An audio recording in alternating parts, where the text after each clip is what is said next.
primeiramente, obrigada por aceitar conversar, porque é uma conversa, tá? Então, bem à vontade. E gostaria que você se apresentasse, falasse a sua profissão, a sua formação e o seu tema de pesquisa. Tá.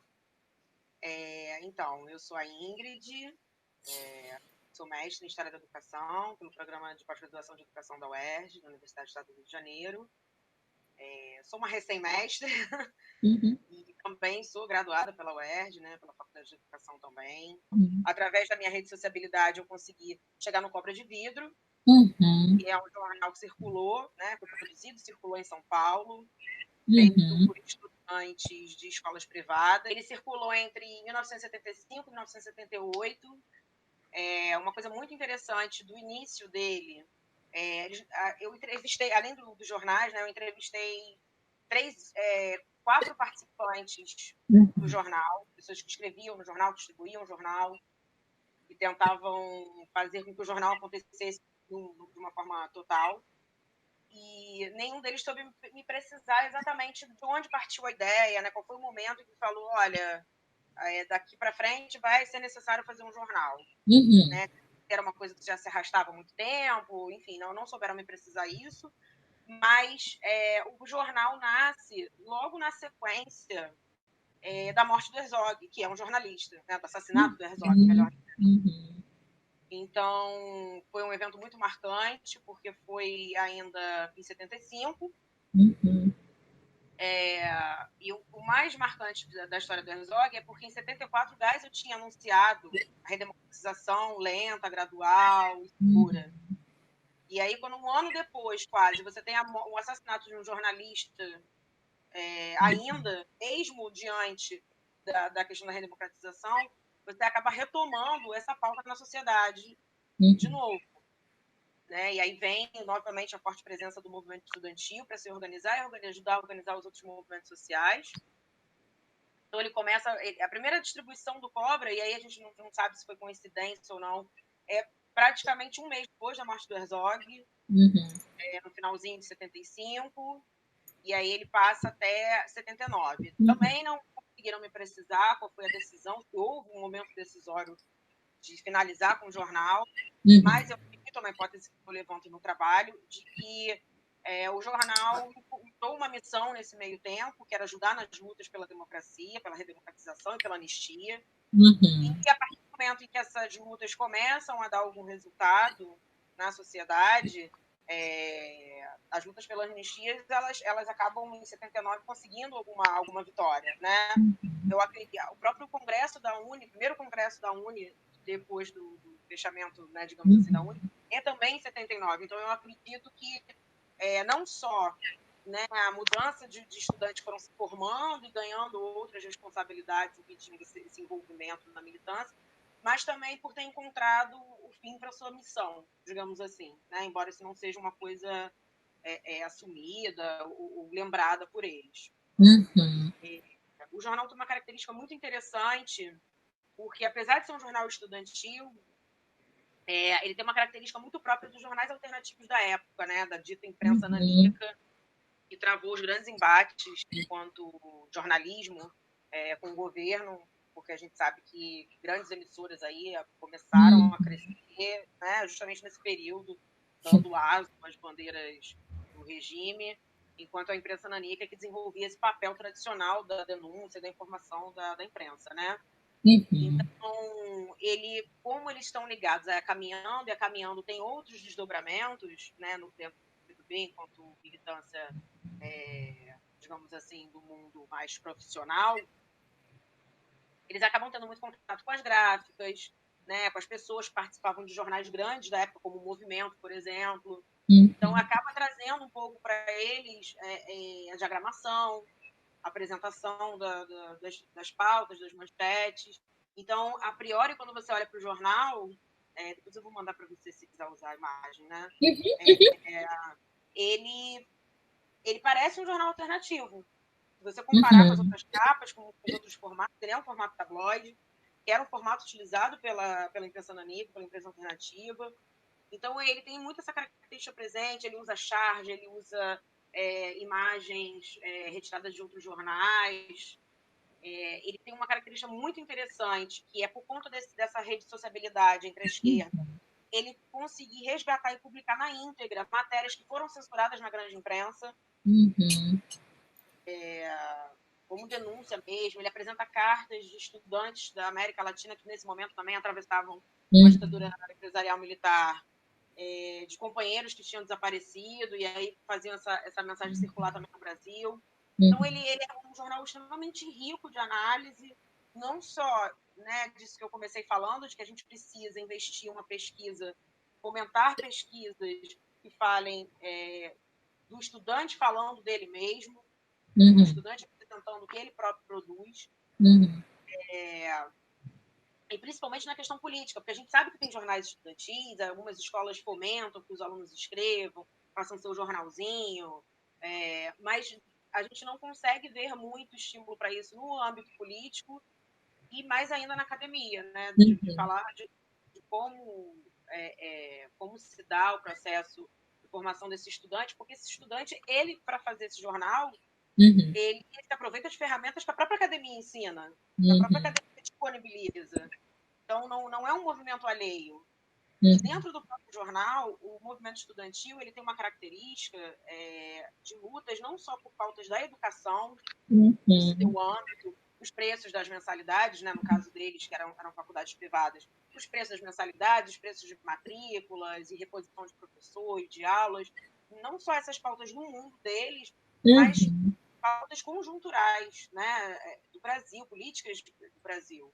Então, acabou atuando, não foi o caso do grupo do Cobra, claro, por conta da temporalidade, mas a gente vê o movimento estudantil engajado em lutas políticas do Brasil já de muito tempo, né?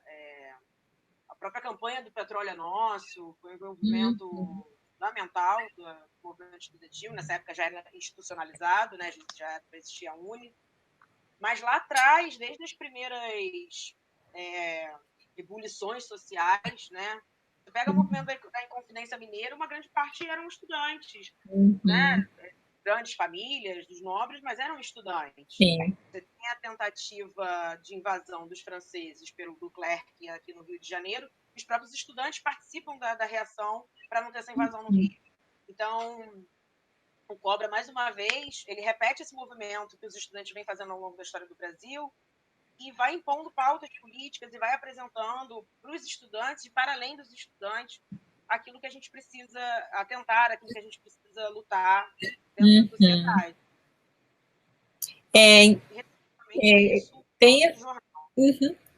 assim, algumas questões que me ocorreram assim, durante a sua fala, e eu acho que eu também já tinha comentado isso com você na sua defesa, que uma é como você vê essa dimensão pedagógica e até mesmo uma dimensão educativa. Se você vê uma dimensão educativa nesse movimento estudantil, né? Essa é uma questão. E a outra é muito interessante que você faz sempre uso da palavra estudante. E acho que isso é importante, porque existe uma diferença entre pensar estudante e pensar aluno. E quando você fala estudante, você está pensando sujeitos ativos, né? Isso também é muito importante de se destacar. E eu também queria que você, né, falasse um pouquinho mais sobre o lugar, né, desse tema, né, do movimento estudantil na historiografia da educação, né, brasileira, assim, porque eu tenho, inclusive, ministrado essa disciplina e eu não vejo essa presença desse movimento nos debates. Então, eu queria que você falasse um pouquinho mais sobre esses três aspectos. Acho que eu vou misturar os três na resposta. É exatamente isso, o estudante enquanto ativo, né, sair desse papel de quem está sentado na cadeira só recebendo instrução, informação. Eu acho até que é um movimento que a gente pode chamar de dialético, né? Porque é um aluno que entra numa universidade, numa faculdade, numa escola, o que seja, e ele se transforma em estudante, respondendo ao que ele recebe, ao que ele traz de casa, o que ele traz da sua cultura, do seu espaço, que ele recebe na escola, que não é escolhido ao acaso, né?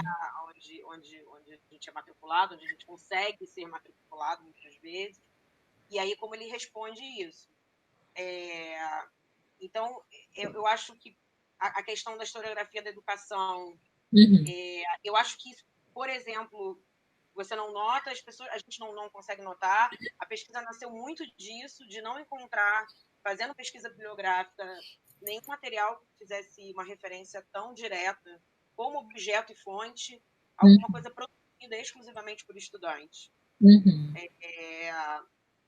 E a gente acaba não valorizando aquilo que eu já tinha falado antes, que aquilo que o estudante faz é motivado pela escola, pelo que ela aprende, pelo que ele percebe do espaço onde ele está inserido, educacional, como ele devolve isso para a escola e como isso é tão importante para a escola, porque dentro desse espaço de luta, muita da existência da escola pública, das bandeiras de gratuidade, qualidade, partem do próprio movimento, né? A escola não seria o que não é só pelo fato de ter grandes mestres e doutores e pessoas pensando e agindo na educação, mas como as pessoas que beberam dessa fonte deles ajudaram a manter isso de pé. E eu sinto muita falta realmente de ver uma academia que assinta isso. Uma academia que valoriza essa experiência, porque e aí entra no aspecto metodológico da minha dissertação, que foi o uso do Walter Benjamin, né, de reconhecer no movimento social, e aí nesse caso específico do movimento estudantil, um caráter formativo. A gente retomar aquela experiência lá de trás, de antes, né, do capitalismo, de antes da Primeira Guerra Mundial, da sociedade extremamente tecnológica, que fez com que a gente perdesse o contar histórias, o ouvir histórias, né, o parar para ouvir e transmitir para as outras gerações aquilo que as outras pessoas aprenderam. Né? Então, é muito curioso que a gente não assinta isso academicamente com mais trabalhos, com o uso disso nas disciplinas, apresentando isso mesmo nas disciplinas como uma característica importante da história da educação. Eu acho que não pode falar em história da educação se não se falar da história dos estudantes, né? Personagens preponderantes dessa troca, dessa relação. E a minha dissertação foi na tentativa de fazer a academia olhar um pouco mais para isso. O Cobra, eu não consegui, né, desvendar todas as mensagens do Cobra, todas as possibilidades, somente por essas características que eu falei dele antes. Mas existem outros jornais, existem outras fontes, existem fontes atualíssimas, tudo que a gente vem passando, né? A luta dos estudantes hoje, a questão de adiar o Enem, por conta da pandemia. Então, existe na história do Brasil e da história da educação do Brasil inúmeros episódios onde a gente pode enxergar o episódio pela visão do estudante, que é um personagem fundamental. Isso eu sinto muita falta, então por isso que eu quis trazer, justificando essa formação. Claro que não é exclusiva, ela não deve ser valorizada como a principal, mas ela deve ser reconhecida como um aspecto formador da pessoa que sai da universidade, né, e que depois vai para o mundo como cidadão atuante na sua comunidade. Sim, eu acho assim eu acho que é muito assim contemporâneo também com a sua pesquisa, o movimento das ocupações, né, das escolas e tal. E como que eu queria que você falasse um pouquinho mais disso, assim, como que no momento em que nós vivemos hoje, de muita de agudização mesmo das desigualdades sociais, o papel dos estudantes nessa resistência, né, desse enfrentamento. Eu acho que existe uma coisa que as pessoas não também aí do lado de fora, né, no senso comum, da gente também não valorizar a experiência do estudante, o que ele fala, o que ele traz, o que ele propõe, por conta da idade, né, de uma teórica falta de experiência por conta de uma idade, de uma falta de vivência. Mas eu acho que hoje, e assim como ontem, no período que eu, né, me debrucei na pesquisa, o frescor, o otimismo, a esperança, né, do estudante, ele é fundamental para a gente manter uma certa lucidez, a gente conseguir identificar bandeiras de lutas concretas. Você vê hoje,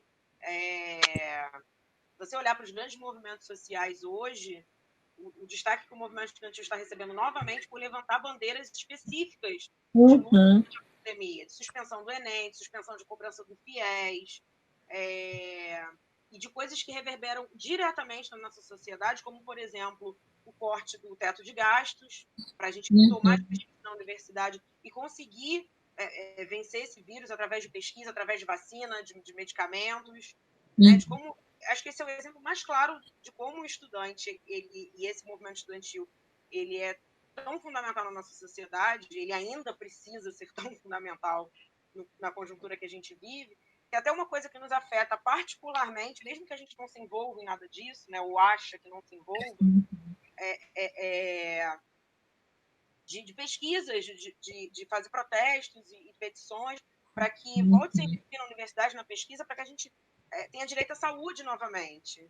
Né? Então, eu vejo dessa forma, eu vejo como um pontinho de lucidez que vai levantando as bandeiras que a gente precisa seguir para vencer uma etapa após a outra, porque são muitas que a gente tem pela frente agora, né? Então, qual é o papel da luta, né, do movimento estudantil, principalmente, em democracias, né, na democracia? Qual é o papel? Então, eu acho que o papel do estudante, do movimento estudantil na democracia brasileira, né, na curta experiência democrática brasileira, é de um fiscal, mas não de um fiscal passivo. Né? Ele não só nos avisa, como ele nos lidera também, muitas vezes. Você teria, assim, alguma indicação de leitura, ou indicação de uma série, ou de um filme que se articule com esse tema? Eu para pesquisa, eu tentei ver bastante coisas, né? No período em questão do Cobra de Vidro, tem um vídeo, está disponível no YouTube, sem maiores problemas, chama O Apito da Panela de Pressão. Como? Foi Me furtou. o Apito da Panela de Pressão. É legal. O apito da panela de pressão.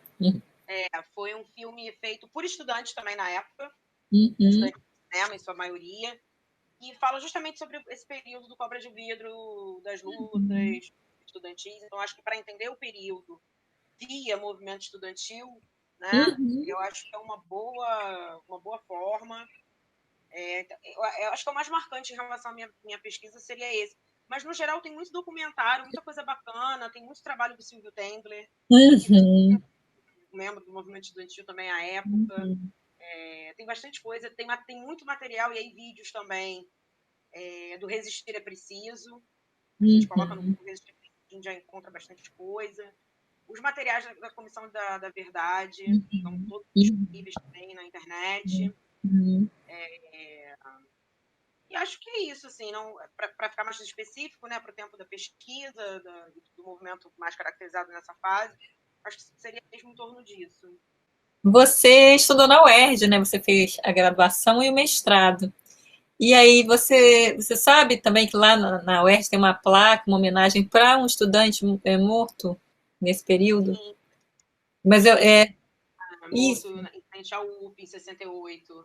isso. Ele Então, estava participando de um protesto, né, na época, e levou um tiro na cabeça, se eu não me engano, foi um carro que impactou e atirou, uma coisa assim, eu não lembro então os eu acho detalhes. assim importante, né? Eu sou professora na UERJ, eu acho importante que esse tema seja levado para principalmente a disciplina História da Educação Brasileira, e eu acho que eu preciso, inclusive, incluir, né, a ida essa placa como parte desse conteúdo, né?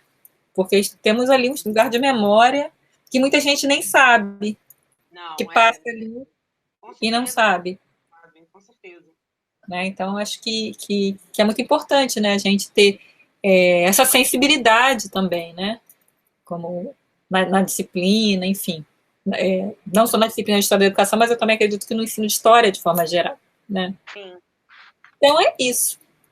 Eu acho que também, Ale, você levar esses estudantes para verem essa placa é uma forma de uma coisa que eu falo também na pesquisa, de você suscitar não só na academia, mas no estudante também, está participando ativamente desse processo, uma forma de registrar e conhecer a sua história, não deixar a sua história passar. E é uma coisa que aconteceu, inclusive comigo, eu não conseguia identificar, até nos registros da UERJ, a minha posse do Diretório Central dos Estudantes, o documento se perdeu, porque não só a academia, mas a gente também, enquanto estudante, na hora da luta diária, eu acho que também muito pela falta de influência da academia, a gente não se preocupa em registrar a nossa história, a gente deixar fonte. Né, Exato. Isso é muito importante, essa sua última questão, assim, a questão do registro, da memória e da valorização dessa atuação, dessa experiência. Eu gosto muito dessa palavra. É uma experiência que tem que ser respeitada e tem que ser valorizada, né? Como pedagógica também.